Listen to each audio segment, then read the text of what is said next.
Bismillahirrahmanirrahim. Assalamualaikum warahmatullahi wabarakatuh.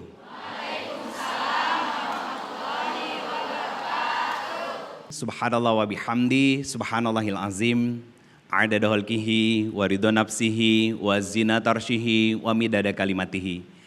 Asyhadu an la ilaha illallah wa asyhadu anna Muhammadar Rasulullah. Allahumma shalli wa sallim wa barik ala nabiyyina Muhammadin sallallahu alaihi wasallam. Assalamu alayka ya Rasulullah sallallahu alaihi wasallam wa ala alihi wa ashabihi wa man tabi'ahum bi ihsan ila yaumiddin. Rabbi a'udzubika min hamazati syayatin wa a'udzubika rabbi ayahturun. Subhanaka la ilma lana illa ma 'allamtana innaka antal alimul hakim. Shadaqallahul azim wa sadaqa Rasulullah sallallahu alaihi wasallam. Sahabat-sahabat semua, sahabat jiwa yang insya Allah dimuliakan dan dirahmati oleh Allah Subhanahu wa Ta'ala. Sebagai seorang manusia dan sebagai seorang makhluk yang diciptakan oleh Khalik, pasti ada tujuan dan maksud kenapa Allah menciptakan kita. Salah satu diantaranya Allah berfirman di Quran surat ke-51, surat Az-Zariyat ayat 56, wa ma khalaqtul jinna wal insa illa liya'budun. Kita kesampingkan bangsa jin, kita fokus pada diri kita sebagai seorang manusia. Apa yang Allah inginkan dari diri kita? Allah ingin kita beribadah dan mengibadahi Allah sebagai Khaliknya kita. Maka setelah syahadatnya kita dalam rukun Islam, ada sebuah kewajiban yang Allah berikan kepada kita yang disebut dengan kalimat salat. Bahkan di Quran surat Al-Baqarah ayat 2 dan ayat ketiga, Allah sampaikan zalikal kitabul la raiba fihi hudalil muttaqin. Kalau kita ingin jadi hamba-hamba yang bertakwa di sisi Allah, syaratnya sederhana. Satu, allazina yu'minuna bil ghaib wa yuqimuna shalah. Kita mengerjakan sholat dengan keimanan kita. Artinya apa? Segala sesuatu yang kita kerjakan dengan keimanan maka akan menjadi amal soleh dan kebaikan buat kita semuanya. Kalau sudah fokus pada amal soleh dan kebaikan yang kita kerjakan, maka Allah pasti akan mudahkan kita masuk ke dalam surganya Allah Subhanahu wa Ta'ala. Pertanyaan saya, sahabat jiwa semuanya, pengen masuk surga apa masuk neraka? Nah, kalau kita ngelihat diri kita nih ya, dan harus jujur, kira-kira nih masuk surganya secara langsung atau masuk surga tapi transit? Itu sebuah refleksi diri sebetulnya. Kalau kita mau jujur, sebetulnya besar kemungkinan kita akan masuk surga tapi transit dulu. Di mana tempat transitnya? Dalam nerakanya Allah Subhanahu wa Ta'ala. Kenapa? Amal soleh kita terkhusus sholat tidak akan pernah bisa cukup membeli surganya Allah Subhanahu wa Ta'ala. Kenapa? Banyak dari kita yang sholat pikirannya masih kemana-mana. Betul apa benar? Betul. Kita buka surat keempat, surat An-Nisa ayat 43. Apa yang disampaikan sama Allah Subhanahu wa Ta'ala? Ya ayyuhallazina amanu la taqrabus shalah wa antum sukara hatta ta'lamuna ma taqulun. Kata Allah, hei Ridho Febri, hei hamba-hambaku yang ngakunya beriman, jangan kamu kerjakan sholat sedangkan kamu tidak paham dengan bacaan-bacaan yang kamu baca di dalam sholat. Sehingga sholatmu terkesan seperti orang yang sedang mabuk. Apa bentuk konkretnya? Allahu Akbar. Bismillahirrahmanirrahim. Mulutnya komat kamit, pikirannya kemana-mana, hatinya lalai. Betul? Nah, akhirnya apa? Akhirnya semakin membuat hati kita berat betul. Berat untuk mengerjakan sholat. Akhirnya sholatnya kita lepaskan perlahan demi perlahan. Karena apa? Karena banyak dari kita yang menganggap sholat itu beban. Yang namanya beban itu kan selalu berat. Saya pegang mic, kalau dipegang berjam-jam, ini tangan saya jadi pegel. Maka jangan pernah menjadikan sholat itu sebagai beban. Kalau kita ingin terikat hatinya dengan Allah Subhanahu wa Ta'ala dan dimudahkan untuk mengerjakan sholat. Artinya, kenapa kita banyak di antara kita di luaran sono yang akhirnya meninggalkan sholat? Karena banyak dari kita yang menganggap sholat itu sebagai sebuah beban, sebuah kewajiban. Ketika sudah azan, ya ampun perasaan tadi itu baru aja zuhur. Tapi kenapa sekarang sudah sholat asar? Baru aja asar, tapi tiba-tiba kenapa sudah jadi sholat maghrib dan lain sebagainya. Jadi jangan sampai kita menjadikan sholat itu sebagai beban agar tidak malas dan tidak berat dilakukan dan dilaksanakan oleh kita. Yang kedua, kenapa banyak orang yang malas mengerjakan sholat? Karena terlalu cinta dunia. Banyak orang-orang yang kerja gelap ketemu gelap ya, sampai akhirnya menyampingkan dan meninggalkan ibadah utamanya yang menjadi pembeda antara muslim, beriman dan juga kafir, yaitu ibadah sholatnya. Maka boleh kita mengejar dunia karena hidup kita butuh dunia, tapi jangan lupakan apa yang menjadi kewajiban utama kita sebagai seorang hamba di hadapan Allah. Bahkan dalam sholat kita mengatakan inna salati wa nusuki wa mahyaya wa mahmati lillah.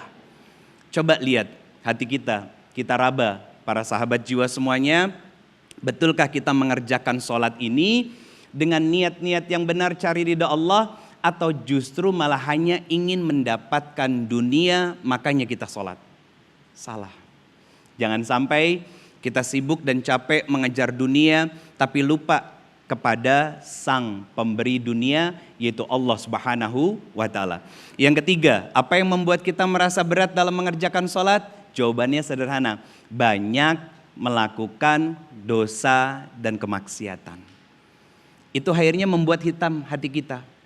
Teman-teman semuanya, maaf banget, siapa yang ngasih hidup kita? Siapa yang ngasih nafas kita dengan normal? Siapa yang ngasih kita gaji, uang, setiap bulan, setiap pekan, setiap hari, ya. Bahkan kita punya pasangan, kita punya anak, kita punya keluarga, punya orang tua. Siapa yang memberikan itu? Allah. Lantas pertanyaannya, Allah sudah menghujani kita dengan banyak nikmat dalam kehidupan kita. Pertanyaan sederhana, balasan apa yang sudah kita berikan kepada Allah Subhanahu wa Ta'ala? Sahabat jiwa semua yang dirahmati Allah, Rasulullah itu pernah bangun di tengah malam, kemudian ada dialog dengan ibunda Sayyidatina Aisyah.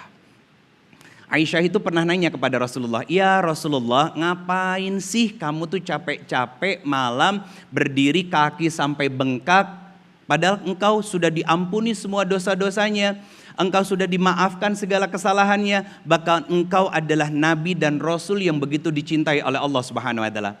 Apa jawab dari Rasulullah Muhammad SAW? Ya Aisyah, salahkah aku kalau aku menjadi hamba yang bersyukur kepada Allah Subhanahu wa Ta'ala? Maka dari kisah ini kita bisa belajar bahwa sholat itu bukanlah beban. Sholat itu harus kita utamakan daripada dunia yang kita kerjakan. Sholat itu pun bisa menjadi penggugur dosa-dosa kita. Karena setiap sholat yang kita kerjakan atas dasar kesadaran bahwa inilah wujud syukur saya kepada Allah Subhanahu wa Ta'ala. Jadi akhirnya gak ngerasa berat. Kita berterima kasih kepada Allah Subhanahu wa Ta'ala. Bahkan ketika ada masalah yang kita cari siapa? Allah. Allah katakan kepada kita. Kata Allah Subhanahu wa Ta'ala, wasta'inu bis-sabri was-shalah. Jadikan sholat sebagai penolongmu. Tahan-tahan diri dulu. Jangan membalas keburukan orang lain dengan keburukan yang sama. Ambil wudhu dulu. Tenangkan hatimu. Sujud kepadaku. Dan curhat semuanya kepadaku. Maka sahabat jiwa semua yang dirahmati Allah Subhanahu wa Ta'ala, sebetulnya kenapa kita nggak sholat? Bukan karena kita capek. Bukan karena kita nggak punya waktu. Bukan karena kita lelah dengan semua aktivitas dalam setiap pekerjaan kita. Bukan karena itu. Jawabannya sederhana. Sebetulnya kita nggak sholat itu karena Allah lagi nggak mau ketemu kita sama sekali. Harusnya sedih kita. Sebagai seorang hamba, contohnya sebagai seorang anak, orang tua kita nggak mau ketemu sama kita, ya Allah, sedihnya luar biasa. Kita sering berpikir, apa salah saya? Kok orang tua saya nggak menemui saya? Bayangkan Allah, pemilik alam semesta yang memberikan kehidupan bagi kita, memberikan rizki, memberikan orang tua, memberikan anak, memberikan pasangan dalam hidup kita, ternyata gak mau ketemu kita sehingga kita malas dan enggan untuk mengerjakan sholat. Barakallahu fikum. Assalamualaikum warahmatullahi wabarakatuh. Bismillahirrahmanirrahim. Assalamualaikum warahmatullahi wabarakatuh. Alhamdulillahirrabbilalamin, segala puji bagi Allah, salawat dan salam semoga selalu tercurah kepada bimbingan kita Rasulullah Shallallahu Alaihi Wasallam. Sahabat jiwa, senang sekali malam hari ini kita kembali berjumpa dalam program Renungan Jiwa. Malam ini kita akan berdoa dan bermuhasabah bersama mendengarkan untayan hikmah penuh makna dari guru-guru kita dan juga seorang tamu inspiratif. Guru kita yang nanti akan memberikan nasihatnya ada Ustadz Ridho Febri yang tadi juga sudah kita dengarkan tausiahnya, serta nanti akan ada Ustadz Muhammad Asad dan tamu inspiratif yang akan berbagi hikmah dari pengalaman hidupnya. Dalam tema kita malam ini, mengapa berat hatimu bersujud padanya? Tentunya tema ini kita pilih bertepatan dengan peringatan Isra Mi'raj Nabi Muhammad SAW pada tanggal 27 Rajab atau 16 Januari 2026 kemarin. Dan malam hari ini berkaitan dengan tema tersebut kita juga telah mengundang seorang narasumber inspiratif. Beliau ini merupakan seorang artis, penyanyi dangdut, namun ia menemukan ketenangan dan juga kedamaian dalam melaksanakan sholat. Dan itulah yang membukakan pintu hidayah Allah kepadanya sehingga ia kini telah berhijrah memperdalam ilmu agama. Langsung saja saya panggilkan narasumber inspiratif kita malam hari ini sahabat, ialah Selvi Nafilah. Silahkan Teh Selvi. Assalamualaikum. Waalaikumsalam warahmatullahi wabarakatuh. Bagaimana kabarnya Teteh? Alhamdulillah sehat. Masya Allah, Teteh setelah hijrah saat ini apa nih kesibukan Teh Selvi? Apakah masih sibuk di dunia musik atau mungkin ada kesibukan aktivitas lainnya? Alhamdulillah dalam waktu dekat Selvi lagi proses pembuatan video klip untuk lagu religi. Masya Allah. Jadi ada 2 lagu, insya Allah nanti senantiasa Allah mudahkan semuanya sehingga nanti bisa di launching dan insya Allah bisa menjadi manfaat untuk semua kaum muslimin di seluruh Indonesia. Masya Allah, berarti ini adalah album religi pertama Teteh atau keberapa Teh? Kalau religi yang pertama, tapi tahun kemarin Selvi sudah launching juga lagu untuk Hari Raya. Hari Raya Lebaran, tapi yang sekarang khusus untuk lagu religinya. Nanti kita tentunya akan membahas lebih dalam lagi tentang kisah dan juga pengalaman hidup dari Teh Selvi Nafilah, sahabat jiwa. Namun usai jeda pariwara berikut ini, jangan kemana-mana. Renungan Jiwa akan kembali untuk Anda. Renungan Jiwa dipersembahkan oleh Wadimor, tentu sareng kita.